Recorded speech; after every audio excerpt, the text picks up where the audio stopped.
I'm Dr. Radha Tarabi, and this week we have the pleasure of hosting Brook Choulet, who runs Choulet Performance Psychiatry based in Paradise Valley and Beverly Hills. Thanks so much for having me today. I'm excited to be here. Great to have you. So today we're going to talk about all things with the mental state, especially like with high performers, which also can equal high stress. So what kind of people are your clientele? Yeah, so I mostly see 40% athletes, 40% executives, working professionals, physicians, and then 20% all their kids. So I do see kids to ages 5+, but I love working with executives and physicians that own practices. That's kind of my bread and butter. Nice. And are the kids all related to your clients that you have? A lot of times, or the parents will be high performers and their kids are the 4.0 students that are upset they don't have the 4.2, or athletes. So youth athletes are a big one I see, trying to balance high school and then their club, whether it's club soccer, club basketball. So a lot of kind of sports overlap there. And with the NFL draft this past weekend, did you have like anything to do with, like, do you see any of those people that go into the draft? Yeah, so I'm a listed provider on the NFL Player Association's mental health directory. So if there's any player that needs services in a state that I'm licensed in, the PA will contact me. So it could be anyone from rookies all the way to people currently playing to retired players. And physician burnout's just been a bigger thing, and it's become bigger and bigger. And I've tried to partake in different, because like the first 5 years I was in practice, I was pretty much doing it on my own. And you get into that state and you kind of don't know, and you start having more complications and issues like that. So are you seeing more physicians coming to you, or because it's kind of like looked down upon, so not enough people go and seek therapy for something like this. Or when you see it, is it like later in progression than like when a normal person would come see you? Yeah, oftentimes like physicians are the worst patients, right? We try and treat ourselves until things get really bad. Yep. And so we're all kind of lucky that we own our own businesses and we kind of have somewhat of a say in our day-to-day practice. But a lot of the physicians I see with significant, like clinically significant burnout are hospital employed or like corporate medicine employed, even in outpatient. And in those types of environments, there's a large sense of a lack of control. Right. So like the owner tells me how many patients I need to see, or the insurance company dictates appointment duration. And so a lot of times we talk about how can you modify certain things that are within your control to make your working environment better. So your business is going to pick up even more because private equity is just taking over, sucking the life out of everyone. Well, we know. Can we fund you to scale your business? Is what we're trying to ask. This is definitely going to be a high because like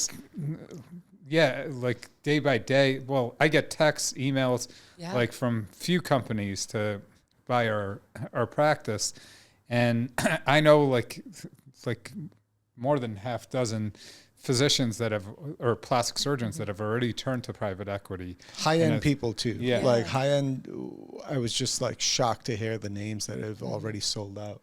And so like, that's where I'm like, and from them taking over the derm practices, like I heard a lot of dissatisfaction in the physicians. So this is probably a good. I'm guessing that comes from private equity requiring dermatologists to do work. Yeah, maybe. And not just the NPs. They need to carry their own slack. Well, I think that's the tough part is we're all used to being our own bosses. Yeah. And then when you have, and making business decisions. Yeah. So then when you have someone else that comes in with at first an appealing offer and you might be tempted to take the money, well, a lot of times they have a certain amount of time you have to stay. Yeah. Mm-hmm. And then during that period of time, people can be really unhappy and feeling like they're being overworked and underpaid. So it's such a trade-off in terms of what you want your life to look like. Yeah. So do you see an age discrepancy or like the amount of time they've been in the profession?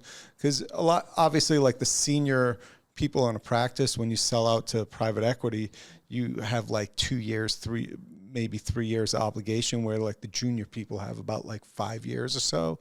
And on top of that, the junior partners also, not just for private equity, for just becoming an employed physician. It's like you thought you'd have all this autonomy and you went through all this training and got all this shit, all these years to like go out on your own and then be like, oh wait, I have a whole nother set of bosses and a whole another set of people to answer to. Yeah, I mean, I think it's risky for private equity to come in and expect that everyone's going to stay. I've seen it in my own patients. I've seen it in the community, as I'm sure you have, that private equity comes in and then the people that aren't bound to staying there, that were the employees and not an owner of the practice, they want out because it's just not the same. And so to me, and I'm sure for you guys too, keeping physicians happy is a huge thing that I take seriously. So really enabling like physician autonomy and allowing them to feel like they're running their own solo practice within our group. Yeah. That stuff I think breeds kind of loyalty and longevity in a business. And what sorts of like, information do you give to physicians, and how can they help themselves when they, outside of being in your practice? Yeah. I mean, come on. Yeah. Well, it's really clinically significant. Yeah. I go through what's called the Maslow Burnout Inventory. Oh, yeah. So there's a kind of like a questionnaire you can go through.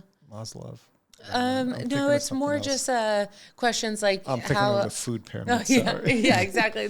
It's questions about like how much empathy do you still have towards your patients? How drained do you feel after a day? Connectedness to your job and caring and compassion. So there's 3 different categories, and you can actually go through and put an objective number, which I like to do because sometimes they're like, oh, I'm not sure if it's burnout. I'm unhappy. Yeah. And then you go through that scale and it's like very clinically significant. Yeah. And then we can get into a good discussion of, well, how can you start to make some changes? I know I was feeling burnt out about like a year and a half in. Like I was really happy with like my patient care outcomes and everything, but I was working like 100 to 120 hours a week. That's and crazy. I was not getting the reimbursements. Like I was just like, this is not worth it. And I know for a few months in a row, I was just fresh in my practice, technically, right? Less than 2 years. And I'm like, what's going to be my fastest route to retirement? Because if I got to work extra hard to hit that, I'm down to do it and get out of here. And there's something like, I don't know, I had to do extra years to get here. So I spent like 10 years of training after med school to be where I was. And then within like a year and a half, I'm like, I got to get out of here. Yeah. And oftentimes as a business owner, you're also doing all the other things in the beginning, right? Like PR and HR and all those things, plus patient care. It can be really unsustainable quickly. And so one big tool I give to people, Dan Martell wrote this book called Buy Back Your Time. And in that book, it talks about creating your perfect week. And so that is one of the downfalls of what we do, right, is that we don't have a set schedule because we're our own bosses. And so it talks about actually creating a set schedule where Monday, Wednesday, Friday, let's say like gym from 8 to 9:30, and you actually block off your own time. And I found that that's like the biggest protective factor against burnout is actually blocking your time to make sure you're still allocating time to things that you enjoy doing too. Yeah, and that's what I've tried to get him to do is like, I'm like, plan out your vacations, take those weeks out ahead of time. And then he tells me I'm taking too much time off. Well, my wife gets like 8 weeks a year off. So we know like she works for a bigger company, but like she does a lot of the stuff in the office. So we automatically know and I'm like, no, we're going away.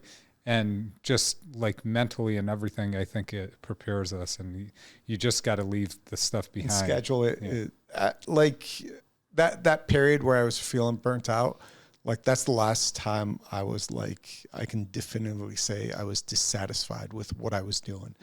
And since then, there were certain things I did. First thing, I finally started getting reimbursed, which was nice. That alleviated some stress. At that point, I was working like, no joke, 80 to 120 hours a week, which sounds ridiculous. But on top of that, I went like 9 to 10 months without any time off, more than like an extended weekend. So since then, like I made sure to look at my daughter's schedule. So I'm like, at the very least, I can take 4 weeks off, like fall break, winter break, spring break, and over the summer. I've gradually like actually extended it to be like, you know what, I can squeeze in a couple days here and there. So like it probably works out to like 5 to 6 weeks off a year. And that's where I see the good balance. Yeah. What are your, like, do you recommend lifestyle changes that people should make when they come and see you? Yeah, some lifestyle changes just include intentional movement. So sometimes people, like you said, when you're working those 80 to 120 hour weeks, you don't necessarily have an hour 5 times a week to go to the gym. It's just not feasible. Oh, I wasn't working out at all. I was in the worst shape of my life. Yeah, and it's not sustainable, right? So like for me, for example, I schedule my appointments in 50-minute increments. Yeah. So I can have 10 minutes between visits to like get up, walk outside in the courtyard of our office building, things like that. So it's at least moving and getting out. Maybe I'll call someone, so I'm killing 2 birds with 1 stone, and just different things like that. So asking yourself, what brings you joy? Like for some people, it's working out. For some people, that feels like an obligation. For some people, it's social connection. And so actually building in that time where vacation's great to start with that and building in that time, but you have to create something sustainable weekly. So like every Thursday afternoon is just my me time, where if I need to schedule like doctor's appointments or a haircut or whatever it is, every Thursday afternoon is blocked off just for that, for whatever I need to do for me. And I find that when people start to carve out that time, where if you imagine like a red Solo cup and you're slowly draining energy and liquid throughout the week, what are you doing to actually replenish that or refill yourself? Yeah. It seems so hard for... like for me, it's like block out time. What do you mean? Like it's just been difficult. Like that's why like my daughter's school schedule has worked well for me. So I'm like, I can definitely block this time out and do it like a year, 2 years in advance. But like when it comes out to like, oh, maybe like 3 months, I almost feel guilty doing it. I promise you can do it. Like if you start from scratch, like let's say Q2 or Q3, and you actually redo your entire calendar, where let's say you are only available between 8 a.m. and 2 p.m. every day, and that's it. Well, then how do you build in that time? It actually can make you more productive and more high performing because you're more concentrated. And I had a few executives come to me that were working like 80-hour weeks, and they felt like their schedules were controlling them. And as soon as we implemented a really regimented schedule, as if they were employed, but dictating how their time spent, they're like, holy shit, like this works. I feel so much better, and this is sustainable. I think if you journal, document, or just like with eating food, like once you journal what you're eating, you know, then you notice what, like, you're like, oh, I'm putting all these extra calories that don't matter. And if you're journaling, like, you know, journal how much time you spent on your phone. Like that time could have been spent doing something else. For you. Yeah, it always does. tells you on Sundays. It does, but like there's a lot of stuff that you waste your time on that you don't need to be wasting. You know, and it's building routines, and like especially like in the mornings. Like I have my routines, although like sometimes the kids break children that mess up. that up. But I try to stick with those routines. You know, like in the wintertime, I cold plunge in the pool. I do my workouts before they even wake up, and like try to get those stuff done right away. Now it's like, you know, I don't do the workouts in the morning. The kids are sleeping, and I just try to do the workouts at nighttime. The kids just join in and working out. That's huge, though. A lot of the most elite top athletes have such regimented routine and discipline, and it's different for every one of them. But just that ability to predict what's coming in your schedule sets you up for feeling more relaxed, less tense, and higher performance overall. That fits into what you were saying. Like, if you can predict and set in that time for yourself, also goes with the screen time thing. So, like, if you can predict, set up like, let's say like a Wednesday or Thursday afternoon for yourself to whatever, get a massage, go get an intense workout in, sauna, cold plunge, and that'll just make all the hours for the rest of your week way more like enhanced, productive. so you can just like even at nighttime, like I got to put my son to sleep, but I put out my red light mat and lay on the mat while I put him to sleep. And, at least I didn't waste my time like doing that. I don't think it was considered wasting your time. But like, It's productive, no, but like yeah. it's productive. Like then I don't have to take another like 20 minutes, half an hour to lay on the red light after I put him to sleep, because he's like moving around, drinking his milk until he goes to sleep. So it's like, Yeah, and it's all all about thing. what works for you, and it's Yeah. it's different for every person. There's some athletes I worked with that before every game they would go drive Who? through Starbucks. No, I'm kidding. And that was like their routine, right? Because Yeah. if you think about it, that's mindfulness. You're Yeah. sitting, waiting in line. Well, and, yeah, like, some have to people eat process like your gummy thoughts. bears and stuff Yeah. before games. So it's like everybody's like, oh, why are they doing that? It's like, oh, Randy Moss doesn't stretch before games. Like, have you seen that guy play a game? Like, I don't know where you're coming off, Yeah. telling them what to do. But you bring up a really good point before too. I always tell people to do a task audit is what I call it. And then that brings up how to buy back your time, which is through delegation. Yeah. So if you're realizing like, oh, I don't know, maybe you realize over the last week you spent an hour paying various bills in the practice. Well, that's something that takes low skill, Yeah. right? And your low passion to Yeah. do that. So that's something that you would delegate. Yeah.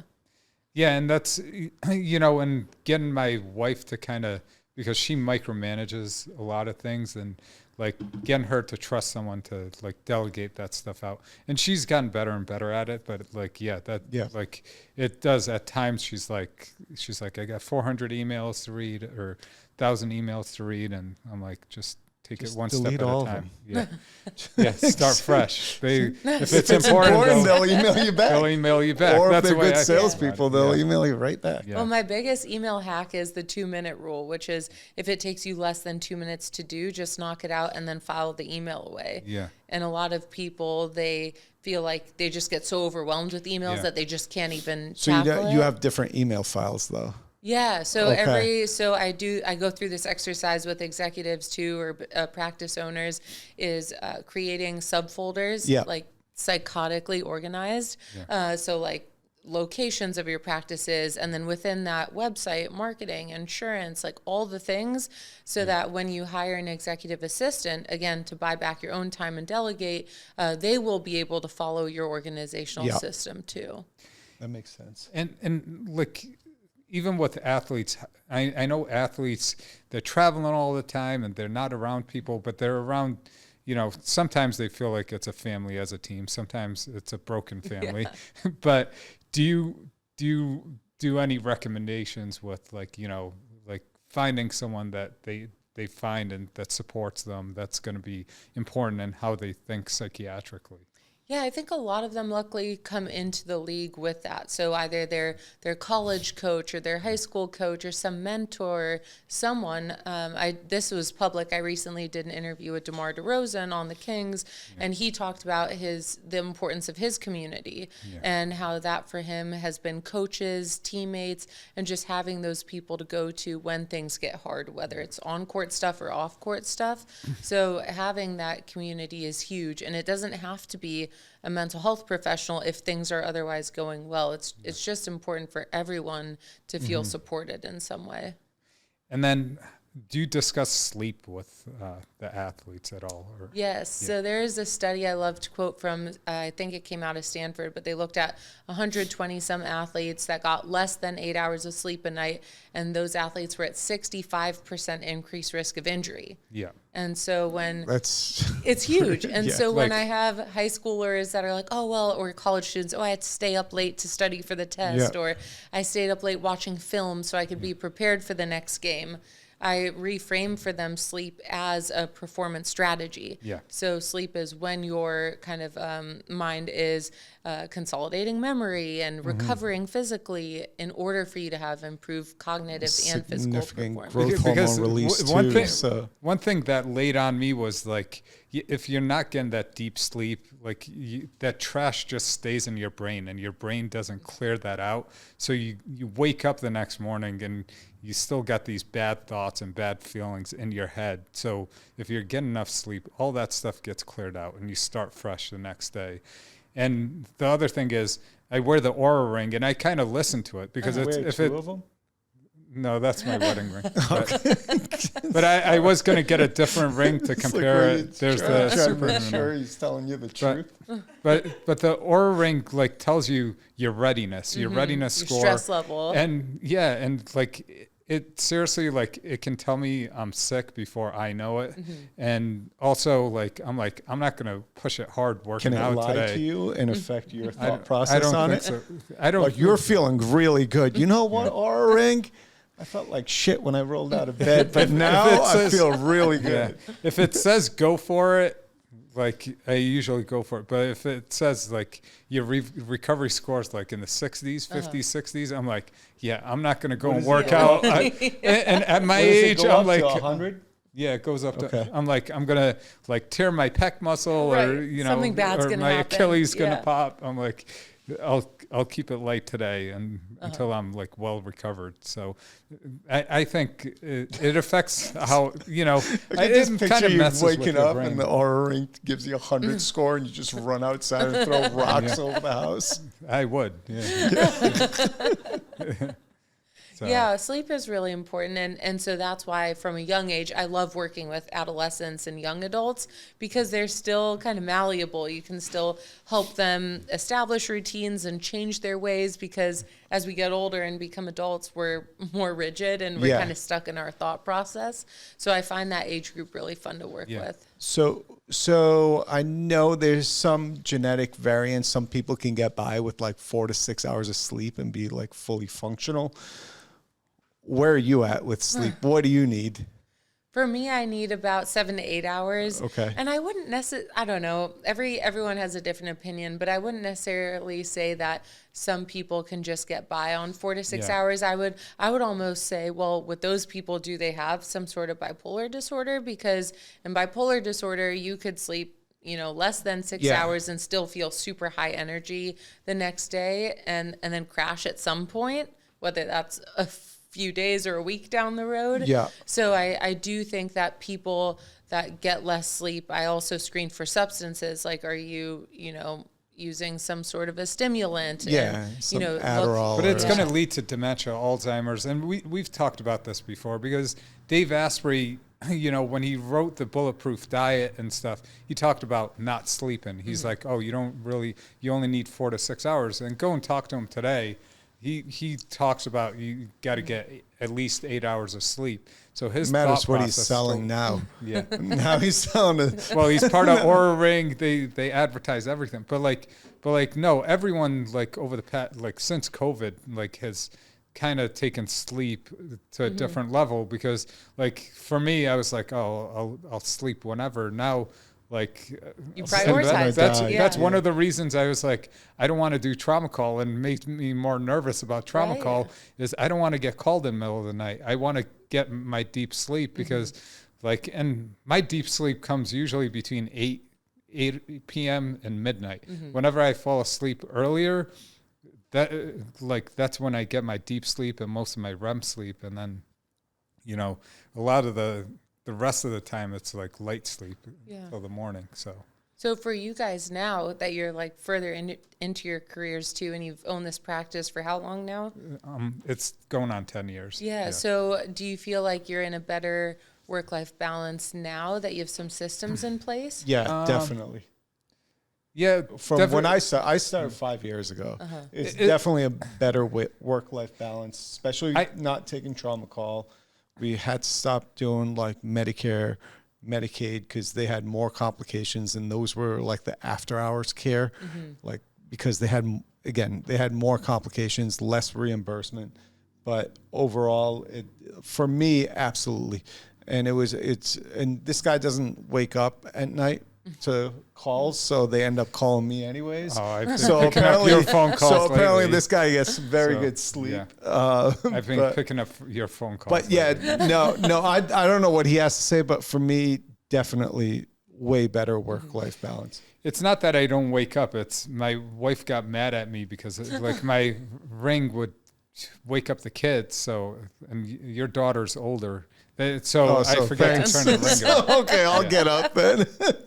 But it is better. But I like to be kind of uncomfortable, and like if I'm not doing something, I feel like I need to be doing something. So I'm always trying to do things, whether it's medicine or something else. So But it's like try a to do percentage different wise, things. right? Like it's Yeah. a percentage of stress you put on yourself, and some people respond differently with different percentages. Yeah, of stress. I always like to be highly stressed. I think I like how we work bring a pretty well with psychiatrist on board, and we're like, this is what we think you should be Well, saying. it's interesting because if you talk about like a peak performance or flow state, right, Yeah. which is when you're so immersed in something that you don't even realize kind of that time is passing, it's a bell curve. So as the stress level increases, performance increases, but once you hit that unoptimal point of high stress, everything deteriorates from there. So finding that ideal level of stress where it's like manageable, right? And you're still kind of worried about something and working towards something is when you can really kind of achieve peak performance when you're optimally stressed. Just like your workouts too. When you're lifting and stuff, if you lift too much, you're going to tear your pec muscle, or you lift, you stress yourself, you get your HIIT workouts in, and you're totally fine, right? So you're not overstressing it. Yeah, and so over that bell curve then is like panic or fear, all these things you can see even like rookie players or even people in the league where the mental side just gets to them and they crumble in that moment because it's high stress, high pressure. Let's say like the main person's injured and they're in for backup and they feel that they're not usually in that intense kind of environment. The mental toll can really deteriorate performance. You play with, you work with baseball players too? I have more for baseball. I do therapeutic use exemptions. So people that have ADHD that are looking to get ADHD medication approved, I'll do like a therapeutic use exemption evaluation. Okay. All right. It seems to me that like baseball would be like, just from like being a big fan, like watching these sports, like you see some people that just straight up get into a funk, like more than any other sport. I think, I don't know, as a spectator, that they'll just get into a funk. You have some streaky NBA players, some NFL players to a degree, but like baseball players, just see some people be like, oh man, I drafted you on my fantasy team and you're coming up short for 2 months. I mean, one hypothesis is, so there's studies that show that people in individual sports, so like golf or singles tennis, have a higher internalized sense of failure as opposed to team sports, so like basketball or football. But baseball is interesting because even though it's a team sport, you could argue that like the pitcher is kind of playing an individual sport in that moment. And so if they really screw up, there's a higher internalized sense of failure after that kind of mess up, even though it's a team sport. So that's why also with aesthetic sports, so gymnasts, acrobatics, different things that also have aesthetics involved, those athletes are at higher risk of anxiety compared to other athletes. Really? So it's also interesting to unpack like what sport are they in? Is it single, team? And then looking at that kind of additional pressure. Same with like the goalie in soccer. Yes, they're in a team sport, but that goalie is kind of doing an individual sport. So we grew up wrestling. So it's a highly individualized sport, but you have responsibility to the team. And I was. Do you take care of any MMA fighters, any UFC fighters? I have taken care of fighters in general at different levels. Who? No, okay. But that's a whole other component too, because you could argue that's somewhat aesthetic too, right? Like they're being kind of judged on their weight, right? Like every time you go up, your weight's posted. Imagine if like every time we walked into work, our weight's posted. Or same with salary. These athletes are running around with public salaries. Imagine if your salary was public. So there's a whole other level of expectation and boundary setting that comes in with athletes when, let's say you did just sign a $22 million contract and now your mom's calling you for this, your brother's calling you because he totaled his car. Like you have to be able to set boundaries, and that's something I help them with too. Okay. That makes a lot of sense, especially the boundary setting with like, okay, I can't help everybody with everything. And then feeling some guilt behind saying How about meditation? How does meditation Yeah, play I into this. love recommending meditation, and sometimes people are like, "Well, I don't have the time for that." Yeah. And it's like, "Well, you can even do just 5 minutes of meditation 3 times a week and you'll notice a difference." Yeah. And I kind of made a bet with one of my patients. He's like, "I don't think I'm going to notice anything." And sure enough, a month later, he's like, "Oh, you know what? Like, I actually did notice I'm less irritable, I'm less reactive." Oh, yeah. And so just Was he athlete or more exec? business side. Business side, So yeah. just that 5 minutes a day can really make a big difference. And the thing a lot of people don't notice, like the first time they do it, they don't get much out of it, but don't realize they're training their brain to meditate, to like slow down, like step out of where you're at. But like maybe the second time might be a little better, third, fourth.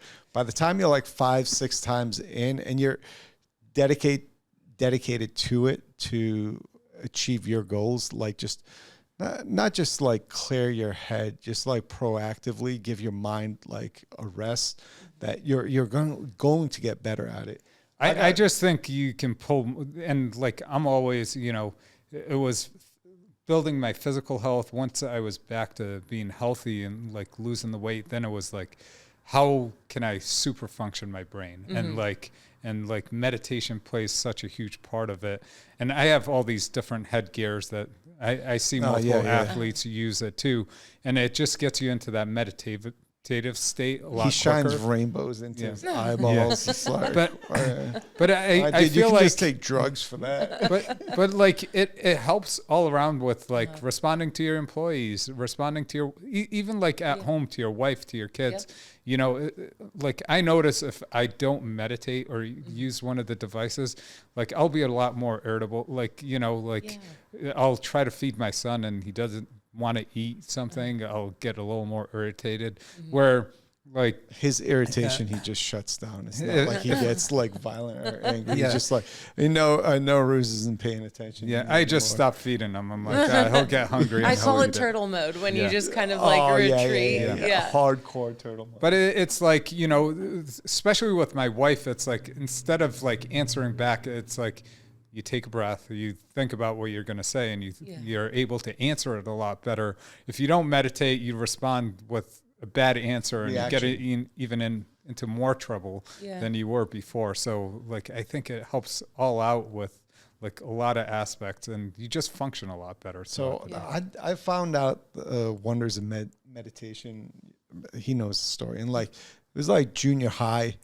Because I got beat a lot as a kid because I acted like an asshole, and so like when my I knew mom, how to talk my way out of it. Yeah. He knew how to talk his way out. Me, I would just like be like, can I clear my head while all this crap is going on?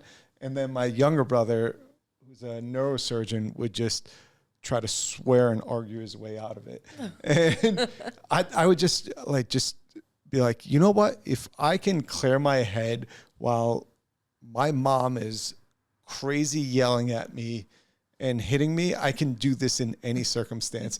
And I became really good at it. And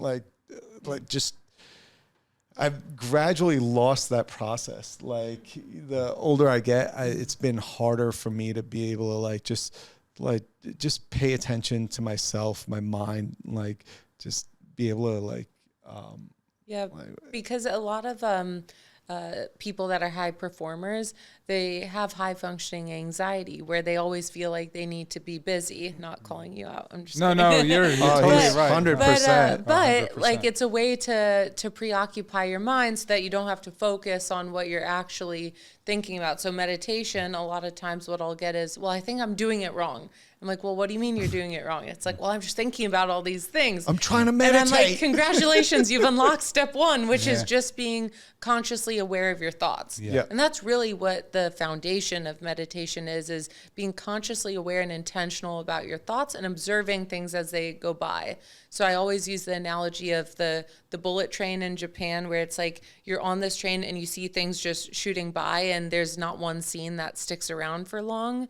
And so it's the same thing with meditation, is you're just observing your thoughts as they go by and not getting attached to them, but just saying, oh yeah, I felt upset in that moment, or oh yes, that was a difficult difficult situation and increasing self-awareness while detaching from some of those things that I like say that sticks to you like honey instead of runs off like water.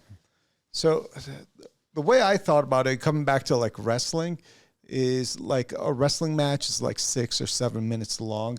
I actually don't know how long they are now, but it's not like the greatest wrestlers are just like go, like just go for a takedown the whole time, go for points the whole time. It's like they're crouched down, waiting for their moment, and they strike and expend a bunch of energy at the time they think is right. And you got to just be willing to go at that time.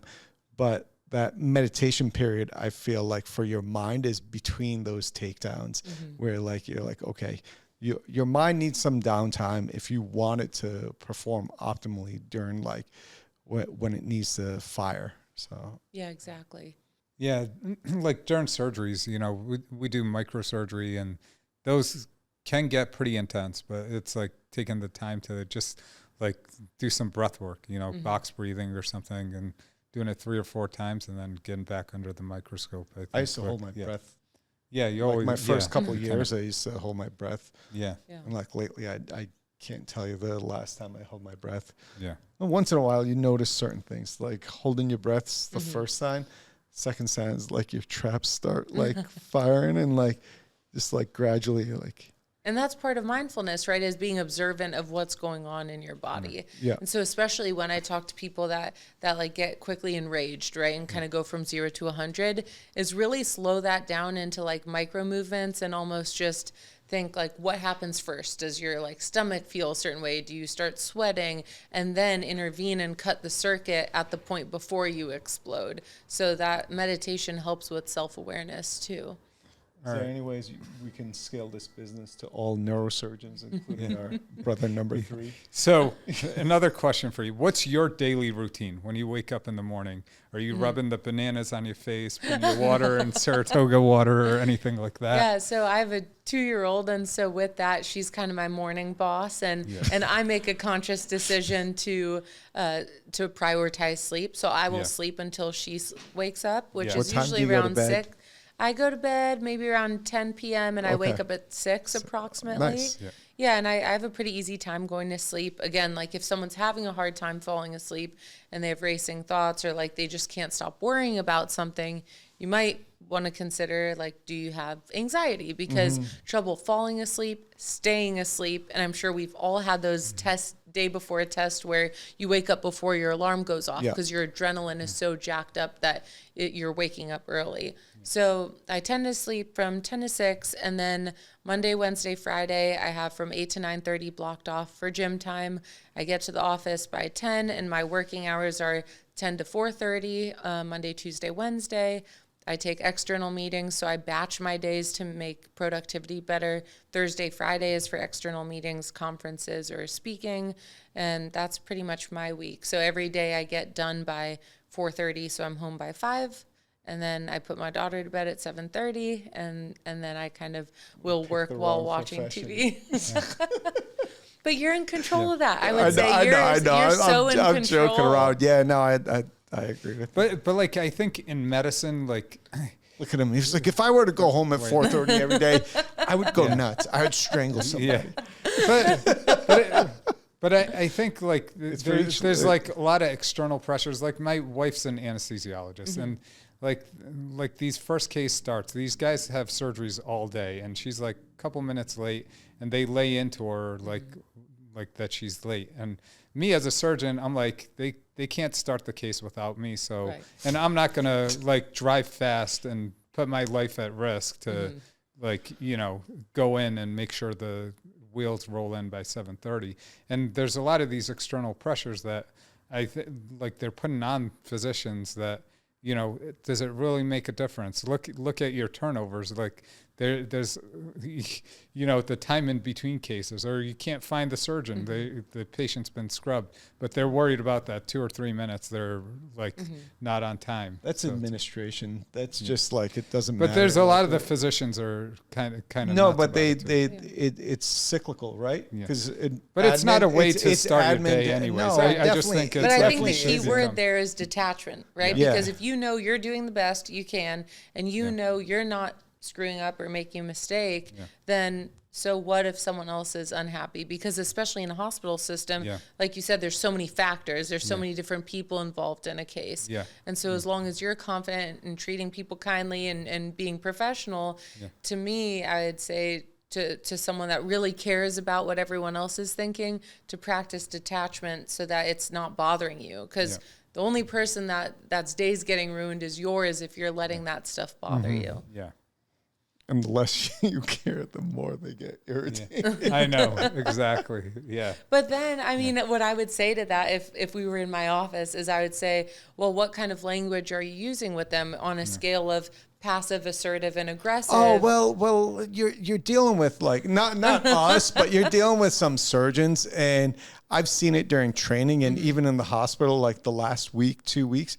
You're like, where the fuck are you coming from? Like, how do you think that's productive whatsoever? Even if they're completely wrong, not just anesthesia, it's like nursing staff, and it's just like, okay, if you think that's what's going to make the world work a little bit better, go for it. But like, I don't know. But that's passive, right?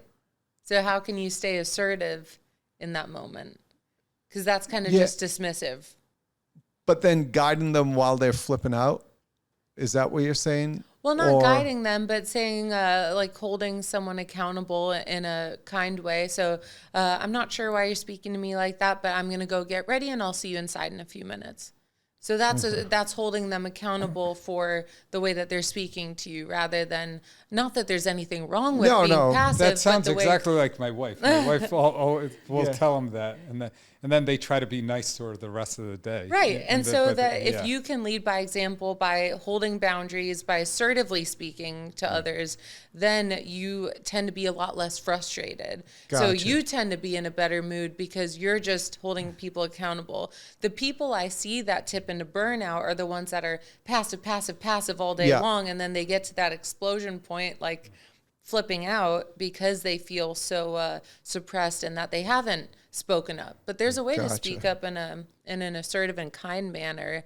Like, I'm not really sure why you spoke to me like that. I prefer to just communicate in a respectful way. So I'm going to head back for 5 minutes and hopefully we can reset when I come back in the OR. That makes sense. But that's also why I stay aggressive the whole time. No, we're. Why are you talking? No, I'm not late. Why is my patient not in the room? Sir, you weren't in the hospital yet. That's not a good excuse. Well, the operating room's kind of, like, we're nice. So like if someone's not a good like tech or nurse, they'll put them in our room. Yeah, they do repeatedly. And we're just like, I'm not going to change my way. But it's like, this person doesn't even know how to do these 8-hour cases. Yeah. And we're stuck with them. So then we end up having to spend extra time being like, hey, stop putting this person there.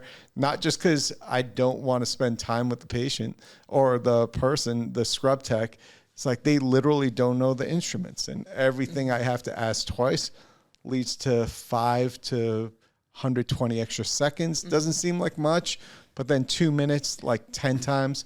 40 times. But when you look at the data times. and it's continuously moving to, when we have efficient staff, we're finishing at 1, 2 in the afternoon versus 5, 6 at night. Yep. It makes a big difference. So, Yeah, and it's all about controlling what you can control. Yeah. So I know we started hot and went over everything. So just tell us a little about you. How'd you start and how'd you get into psychiatry? So my mom and grandpa are child and adolescent psychiatrists, but my grandpa did academics and my mom did solo private practice. And then I actually started my group practice while I was in residency. So I started hiring board certified psychiatrists while I was in training. Oh, nice. So that I could have a job to move into when I was done. Nice. And like, I didn't have the startup fund, so I was moonlighting like crazy. Yep. And I was like running out of didactics, answering the front desk phone like I wasn't the doctor. So that's how I started. And then that was just 4.5 years ago now. And Wow. then I grew the group to 10 of us clinicians now. So we have 5 psychiatrists, 4 psychologists, and then a mental skills coach. And do you implement any of the naturopathic or the wellness or some of the newer stuff, biohacking and stuff that's coming along? Yeah, I would say looking at lifestyle modifications. So it's not just let's throw more medication at a problem, or here's a new symptom, so let's play whack-a-mole and add another medication to address that symptom. So we definitely have a philosophy of the least number of medications at the least dose possible. And almost all of our psychiatrists do therapy as well. So if we're seeing someone, we kind of like to see them for a minimum of 30 minutes. So we'll see people for 30 or 50 minutes. And then on the flip side, what's interesting and kind of fills my cup up when I'm not doing patient care is I like to do a lot of writing and media work for psychiatry. So you work for Forbes? Was it Forbes? Yeah, I write for Forbes, Sports Money. I would say the IRS would definitely classify that as a hobby and not a source of income. But to me, I really enjoy doing it because I get to meet interesting people. I do interviews, and it's like such a different outlet. Technically branding, and it feeds back into it. Yeah. So I wouldn't consider not a source of income. Yeah, but to me, it's more of a permanent marketing strategy rather than just paying for like Google ads or something. So I definitely don't believe, just personally for our business, in paid Google ads or like targeted marketing. So it's all kind of a slower burn brand building over time.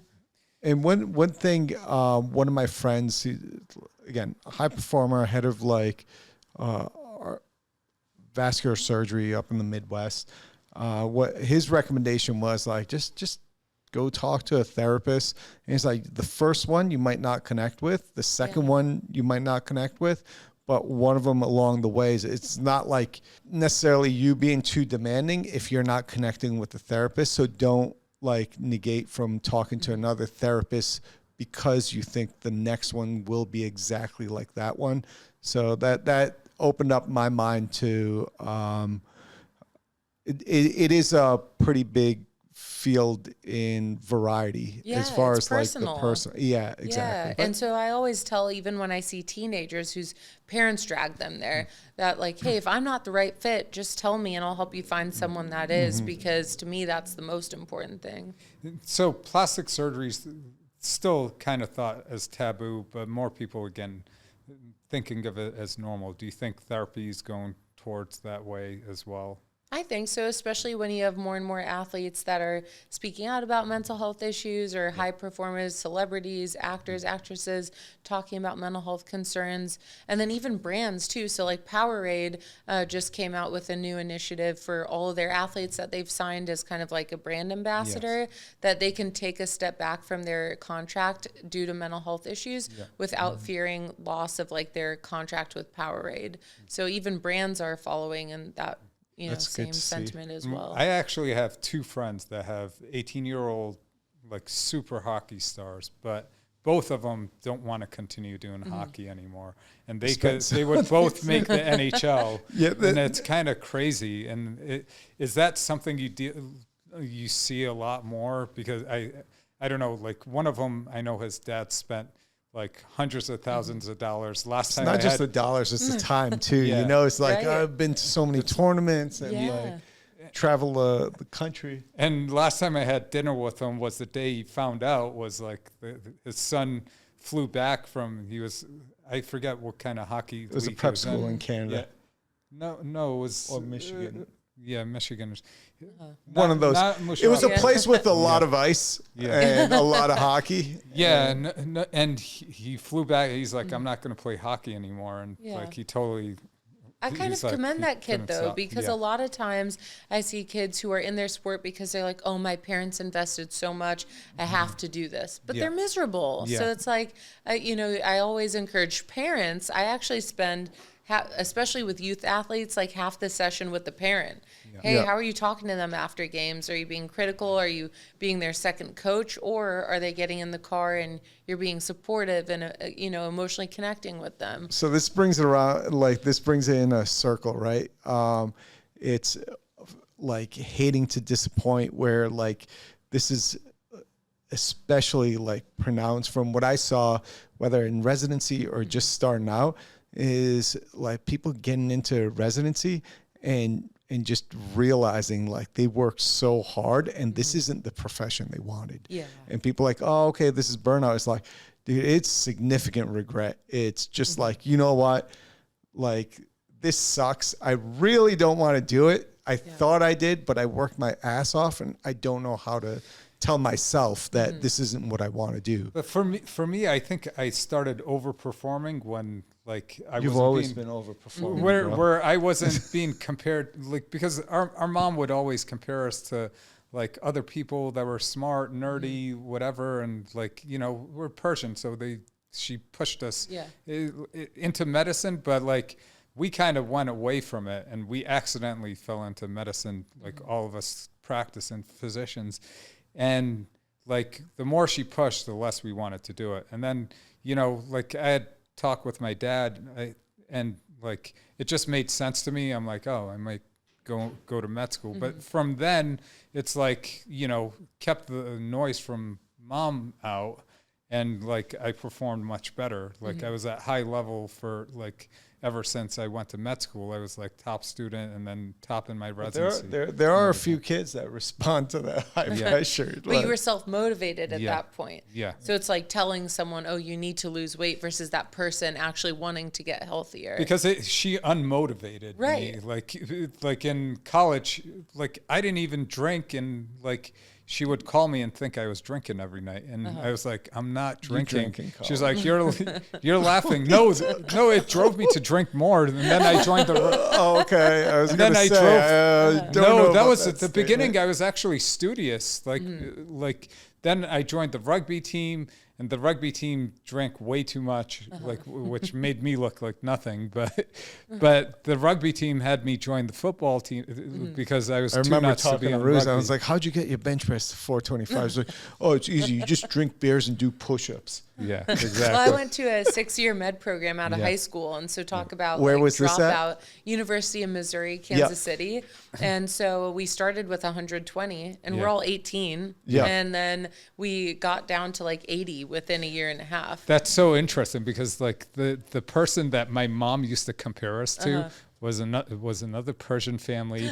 Their son went to a 6-year program. And he dropped out like after 2 years. She's like, what was he thinking? I'm like, and he's highly successful. Yeah. He's he very was like, he wanted to be in political right science. And he was pushed into he was like, I don't want to do medicine. And like, my mom was always like, what's wrong with that kid? I'm like, well, you compared us to him. Look. So my class, and I went to a Caribbean school because I didn't try much. Yeah, we all went to Caribbean Yeah, we all schools. went to Caribbean school. my mom, not my mom, sorry. So we started with 120 kids, and the first couple weekends we'd go out, and then like 2 weeks in, my friend and I were like, hey, what happened to this guy? He just disappeared. That guy, he disappeared too. Like we dropped 25 kids within 2 weeks. We were just like, oh, these were people that were like, okay, they're going to become doctors too. And especially like some of the Middle Eastern Indian families, like the kids would come and they'd island hop the med schools because they would fail. They would fail. They would, and they were afraid to tell their parents. They're like, oh, they would tell their parents, and their parents would be like, well, this school doesn't want you there anymore, so you're going to go to this school. Yeah, my roommate actually, her mom and my mom went to the 6-year program together. Yeah. So, of course, her mom's like, you're going to go to the 6-year program too. And she dropped out after the first year. She's Was your mom like, 6-year program? Why don't you have a 5-year program? No, they actually encouraged me to do whatever I wanted. And I had picked out roommates at UCLA. I'm from San Diego, and I was all set to go there. And then I found out 2 weeks later I got in, and I remember like crying. I'm like, I don't want to go. And then like I ended up deciding it would be best, and I'm glad I did it. But it was, I mean, like my fun years didn't happen till the last 2 years of that 6-year program. That's pretty intense. Yeah, you go all year round, 25 credits a semester. Oh, wow. Yeah. Oh. Yeah. I would always sign up for undergrad. I took 6 years to graduate undergrad with like a 60 credit degree. So I would always start with like 18 credits and end up finishing the semester with like 12. I love Yeah, that. I was between 21 to 23 and I finished early. Yeah. Yeah. Yeah. We're not the same. Where can we find you, Brooke? You can find me. This is my address when I'm in Paradise Valley. People can just find me on my website, brookchouletmd.com. And people are actually shocked to find out that the phone number on there and the email on there are my direct like mobile and email address. So people can always get a hold of me. Awesome. Sounds good. Thank you.